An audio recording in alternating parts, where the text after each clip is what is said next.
the amendment in the nature of a substitute as offered by Mr. Garcia of California. Okay, without objection, the amendment is considered as read. I reserve a point of order.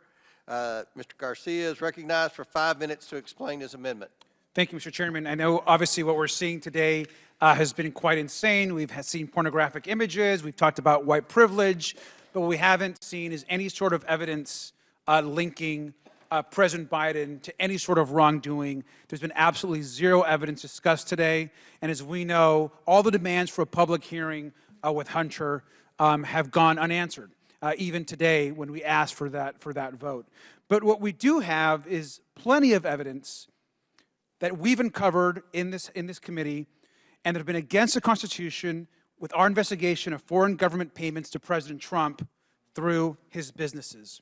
And what do we have as Democrats? We have receipts, proof, a timeline, screenshots.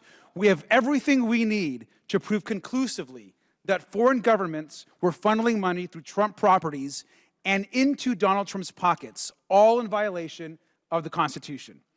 Now, we don't have access to all of Trump's properties, and he has hundreds, by the way, of properties and business interests. And we don't have access because our chairman actually chose to end that investigation. But my amendment will fix that by demanding a full accounting of Trump's businesses. Now, we know that we can already prove about almost $8 million of foreign payments, illegal payments against the Constitution back to the Trump organization. And that is just a tip of the iceberg, because we don't have access to the other hundreds of businesses and properties. That $8 million of receipts and payments that we have is only from a total of 4 properties of the hundreds of businesses of Donald Trump and his family.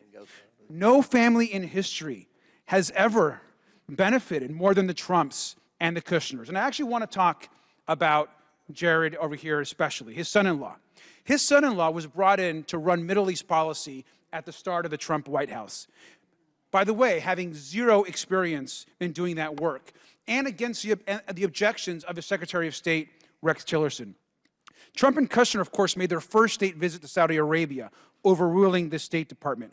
This is at the same time, by the way, that Jared was actually putting together a $110 billion arms deal for the Saudis.